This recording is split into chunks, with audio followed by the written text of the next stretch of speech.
Ladies and gentlemen, welcome. If you want to understand the next phase of the global economic war, you have to stop watching the headlines. Headlines are manufactured.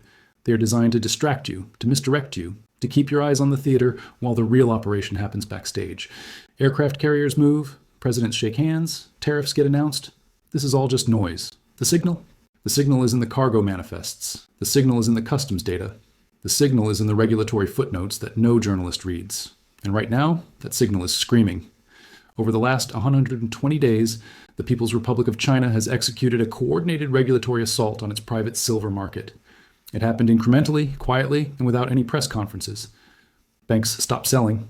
Accounts were frozen. Risk classifications were raised to prohibitive levels.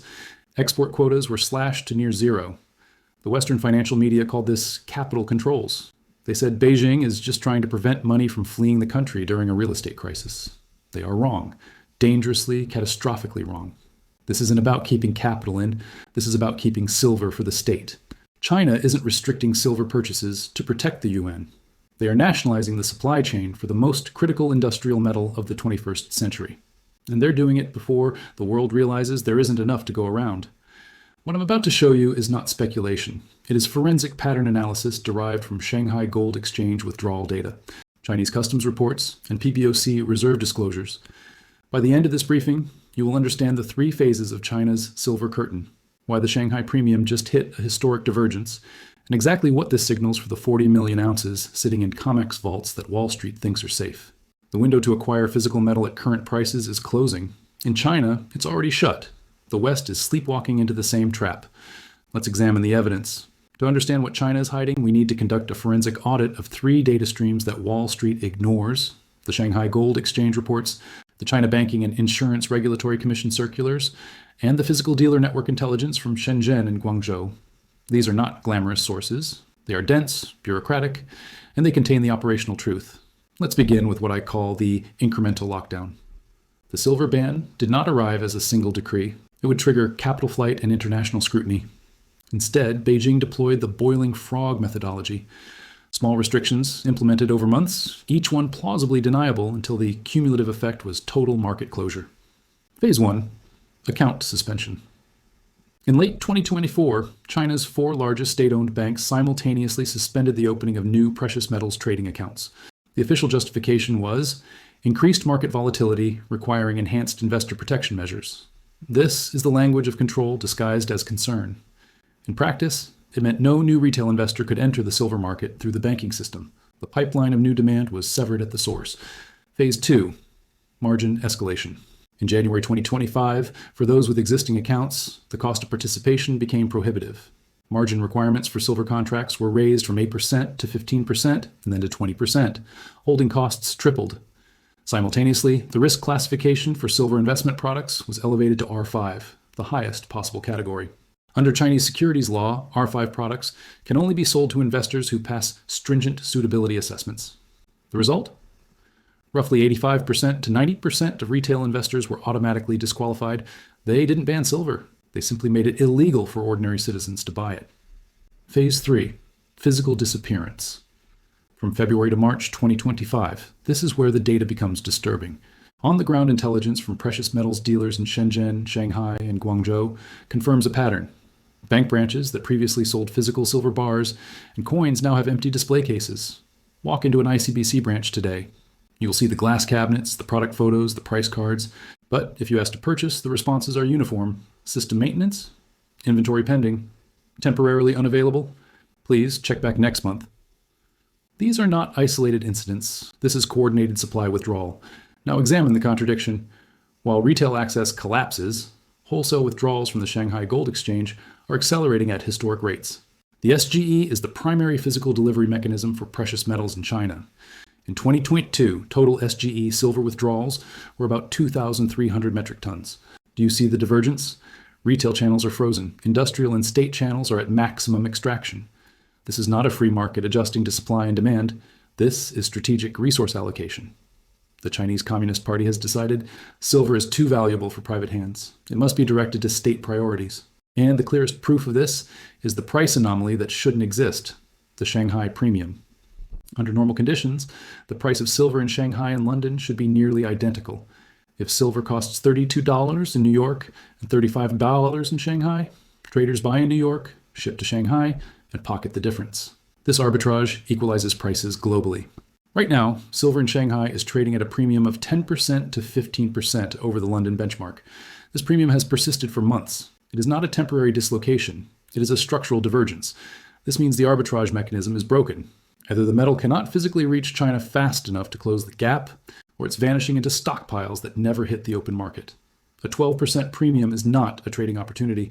It is an economic scream. It's the sound of a nation hoarding a resource it believes will soon be unobtainable at any price. When Western analysts see China's new silver restrictions, they see capital controls, a regulatory quirk, a response to the property crisis. But this view is dangerously naive. To understand what Beijing is truly doing, you have to think like their top military strategists. You have to run the war games and calculate the vulnerabilities.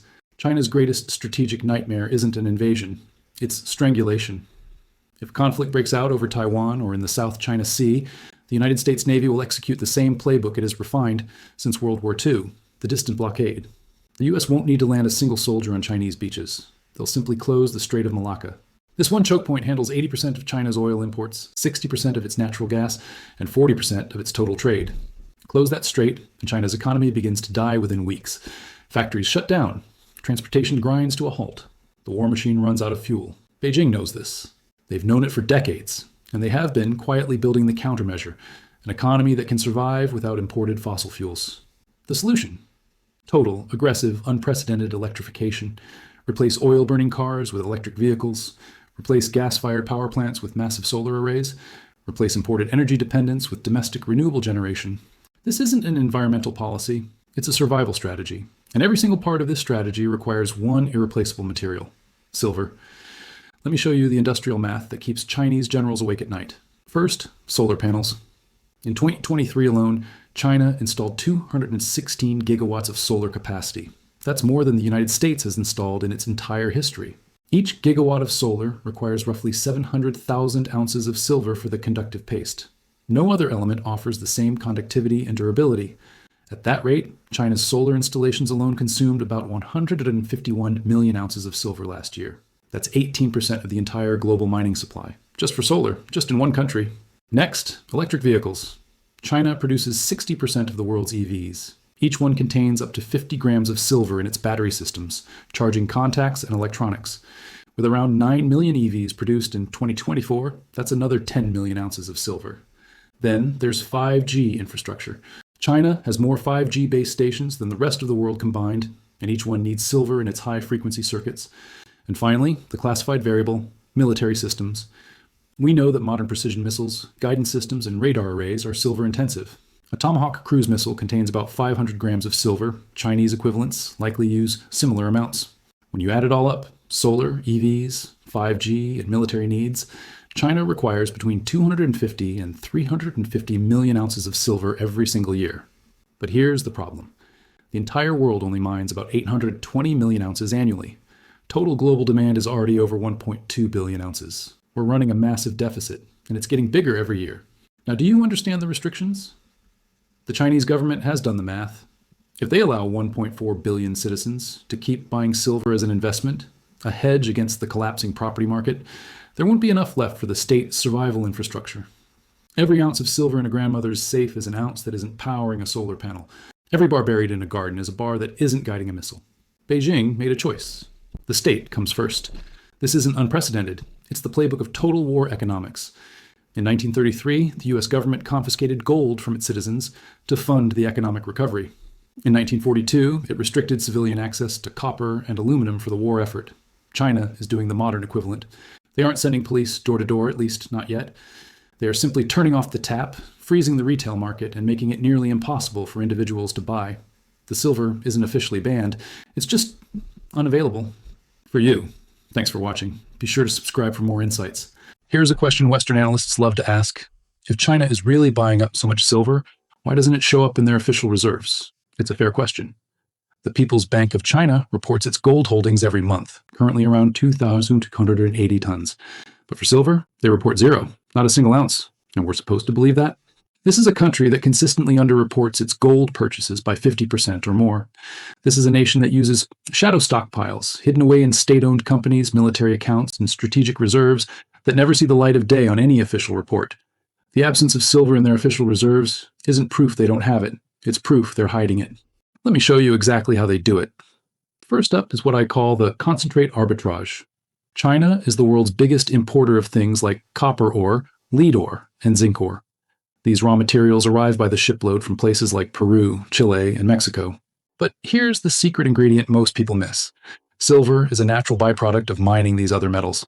About 70% of all the silver mined globally comes from copper, lead, and zinc mines. So when China imports a massive shipment of copper concentrate, it's also importing silver. A typical shipment can have anywhere from 50 to 200 grams of silver for every ton of material. In 2024 alone, China imported around 28 million metric tons of copper concentrate. Do the math. Even at a conservative 100 grams per ton, that's 2,800 metric tons of silver, or about 90 million ounces, hitching a free ride on copper shipments. This silver gets separated during the smelting process. It never shows up in silver import statistics because it was classified as copper concentrate when it entered the country. After it's refined into pure silver bars, where does it go?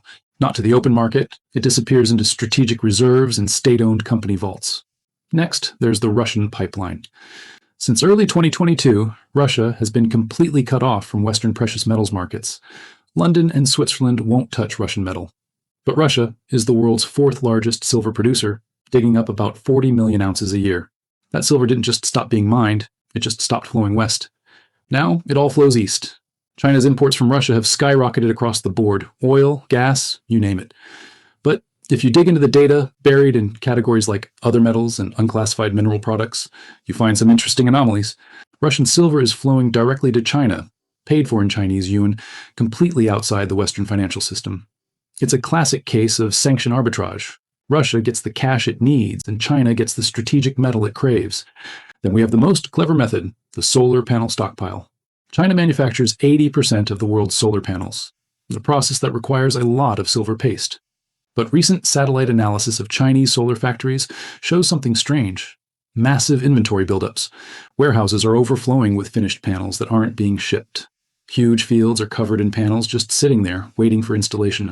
The official story is supply chain delays. The real strategic explanation is far more interesting. China is stockpiling silver in a functional form. Think about it. If you store 10,000 tons of silver bars, it's just a static asset that costs money to secure. But if you store that same 10,000 tons of silver inside manufactured solar panels, you have an asset with options. You can use it to generate energy, sell it for cash, or if you really need to, strip the silver out and reprocess it. It's not just inventory, it's a strategic reserve in disguise. Finally, we have the military-industrial complex, the ultimate black box. China's official defense budget is around $230 billion, but Western intelligence estimates the real figure is closer to $700 billion when you include all the hidden programs. We don't know exactly how much silver goes into their weapon systems because it's all classified. But modern warfare is incredibly silver-intensive. Hypersonic missiles, electronic warfare systems, drone swarms, satellites. They all need silver for its unique electrical and thermal properties. This silver is acquired through military supply chains and sent to facilities that don't even appear on public maps. So, when you add up all these shadow flows, the byproduct from concentrates, the secret imports from Russia, the solar panel stockpiles, and the military consumption, you start to understand what's really going on. China is absorbing silver at a rate that dwarfs any official statistics. The metal flows in through multiple hidden channels and vanishes into strategic accounts, never to be seen on the open market again. The high prices you see in Shanghai aren't a fluke. They reflect the true scarcity of the metal. The global price is the illusion. The Shanghai price is the truth leaking out. Thanks for watching, and be sure to follow for more insights. All right, let's break down what China's silver strategy means for you, the Western investor. We know China is buying up the world's silver, but what does that do to the places that set the price, like the COMEX in New York and the LBMA in London? The data tells a shocking story. Back in 2020, the COMEX had about 150 million ounces of silver ready for delivery. Today, it's less than 40 million.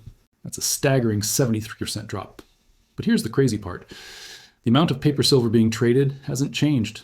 For every single ounce of real physical silver in the vault, there are 30 to 40 paper contracts trading against it. This isn't a market, it's a high-stakes guessing game. It only works as long as nobody actually asks for the metal. But now, there's a huge incentive to do just that. Silver in Shanghai is selling for 12% more than in New York. So, big players can buy silver from the COMEX for, say, $32 an ounce, ship it to Shanghai, sell it for $36, and make a tidy profit. This isn't a theory, it's happening right now. Every month, more and more silver leaves the vaults in London and New York and heads east. London's silver holdings alone have dropped 30% in 3 years. And here's the most critical part. Once silver goes to China, it never comes back. China has very strict rules against exporting precious metals. They're aggressively importing, but they export almost nothing. It's a one-way street. Think of it like a Hotel California for silver. It can check in, but it can never leave. This creates a massive problem for the COMEX. Eventually, there won't be any deliverable silver left. When a big buyer demands their metal and the vault is empty, the whole system could collapse. The exchange would either have to default, shattering all confidence, or force everyone to settle their contracts with cash, admitting they never had the silver in the first place. Either way, it's a disaster for anyone holding paper silver, like ETFs or futures contracts. The price you see on your screen is becoming a fantasy. The real price is being set in Shanghai. Today it's 12% higher. Soon it could be 20%, then 50%. We are witnessing the end of Western control over precious metal prices. China isn't just buying silver, they are seizing control of the market. When the COMEX can no longer deliver, the new price will be set in Shanghai in their currency. The West is about to become a bystander in a market it once ruled. Thanks for watching, and be sure to follow for more insights. How do you survive a world where the largest consumer has nationalized its supply and the Western price system is collapsing? You follow the protocol. Rule 1. Monitor the Shanghai premium. This is your early warning system. Track the Shanghai Gold Exchange silver price against the London spot price. This difference shows how intensely China is drawing on global supply. Right now, the premium is around 10 to 12%. This signals aggressive buying, but not yet panic. If that premium spikes to 15 or 20%, expect major stress on COMEX deliveries. If it exceeds 25%, the physical market is broken. Paper and physical have completely separated. Watch this spread every week. It's the canary in the coal mine. Rule 2. Acquire physical silver before the door closes. Chinese citizens waited too long, assuming they could always buy. They were wrong. The door shut on them, and now it's sealed. Stick to pure silver content that any dealer anywhere will instantly recognize and buy. Forget about exotic products or collectibles. Rule 3. Minimize counterparty risk. Paper silver is just a promise. ETFs can pay you in cash. If they can't get the physical metal, it's in their prospectus. Futures contracts can be force liquidated. The whole point of owning precious metals is to escape this web of promises. Don't get tangled back in it with paper substitutes. Rule 4. Watch for COMEX rule changes. History repeats. In 1980, when the Hunt brothers' squeeze threatened the exchange, they changed the rules overnight, banning new long positions. Only selling was allowed. Rule 5. Understand the end game. Silver isn't going to infinity, but the current price, set by paper markets with dwindling inventories, is a fiction. Follow the smart money. Follow the nation that makes 80% of the world is solar panels and knows exactly how much silver it needs. They aren't speculating, they're preparing. You should be too. China's silver ban isn't a temporary measure. It's the first phase of strategic resource nationalization. They know the mines are depleting. They know silver is essential for the green energy revolution that will secure their future. They've decided the state's survival is more important than a citizen's right to invest. The West is still asleep. Wall Street calls the Shanghai premium an anomaly. The financial press calls the retail restrictions capital controls. They're reading the wrong playbook. China is draining the tub from the other end. The water level is falling. Soon you'll turn on the tap and nothing will come out. By then, the door will be closed. Not with a dramatic announcement, but with the quiet reality that there is no silver left to buy at any price. The citizens of Shanghai already know this feeling. Soon, you might too. Position accordingly.